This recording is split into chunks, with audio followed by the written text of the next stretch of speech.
Hello, je vous fais cette vidéo pour illustrer le troisième point, la troisième clé de comment sortir de la souffrance. La troisième clé pour sortir de la souffrance, c'est quelle histoire vous avez envie de vous raconter. Les événements, vous ne pouvez pas les changer. Mais l'histoire que vous en faites, ça, vous avez une influence dessus. Si vous aimez cette vidéo, je vous invite à la liker, la partager, à vous abonner à ma chaîne et à mettre vos questions en commentaire. Merci. On a une influence sur l'histoire qu'on se raconte de notre vie. Il y a des gens qui ont vécu une enfance tragique et qui en sortent correctement adultes. Et d'autres qui vivent des trucs compliqués et qui s'enferment dedans. C'est se mettre en mode ah ouais mais bon, c'est pas de ma faute, j'ai eu une enfance difficile. C'est pas de ma faute, mes parents ont divorcé. C'est pas de ma faute, j'ai vécu ça. C'est pas de ma faute, j'ai machin. Mais vous mettez en mode victime quand vous faites ça. Vous n'êtes pas du tout acteur de votre vie. Vous n'êtes pas moteur. Vous n'allez pas influencer les événements. Vous subissez. Et vous attendez que ça se fasse. Que les autres trouvent la solution qui vont vous faire du bien. Sauf que les autres, ils ne sont pas dans votre tête, donc ils ne savent pas exactement de quoi vous avez besoin. Et ça va être hyper compliqué et vous serez toujours insatisfait. Il y aura toujours un truc qui ne va pas. Parce que la solution, elle est en vous, à l'intérieur de vous. C'est à vous de la trouver.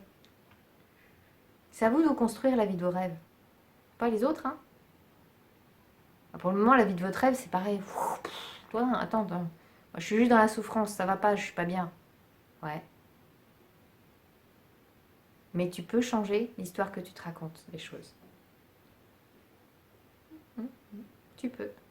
Moi, j'ai une enfance difficile. J'ai souffert. Beaucoup. Beaucoup. Je vous raconterai pas tout, parce que, voilà, c'est pas forcément nécessaire. Par contre, l'histoire que je m'en raconte, c'est que j'ai appris. Ça m'a renforcée. J'ai épuisé de la force, de la ténacité, de la volonté. Du courage. Ouais, on me dit souvent que je suis du courage. Je n'ai pas l'impression d'être courageuse. Moi, j'ai l'impression d'être motivée à changer. Je me sens pas dans la possibilité de faire autrement, en fait. C'est soit j'avance, soit je meurs. Donc, de toute façon, j'avance, parce que j'ai pas envie de mourir. Donc, je me sens pas avoir du courage. C'est juste l'élan d'y aller. Alors oui, par contre, j'accepte de passer par des moments d'inconfort. Et c'est peut-être en ça qu'il y a du courage. Accepter qu'il y a des moments qui vont être inconfortables. Et que ça va pas être super. Mais c'est pour aller dans du beaucoup mieux. Donc, c'est nécessaire. Et ça motive. Ça ne demande pas d'effort dans ces moments-là. Regardez l'histoire que vous vous racontez. Regardez l'histoire que vous racontez de votre vie. Si c'est inconfortable, c'est que c'est pas la bonne histoire. C'est simple. Ça a l'air hyper simple comme ça, pourtant ça marche. Par contre, si vous n'arrivez pas à sortir de votre inconfort, c'est que vous avez de la douleur qui n'a pas été accueillie et que vous souffrez encore de ça. Trouvez un moyen pour que votre douleur, vos difficultés, vos souffrances d'enfant, elles soient guéries, elles soient respectées pour ce qu'elles ont été, elles soient accueillies. Mais devenez acteur.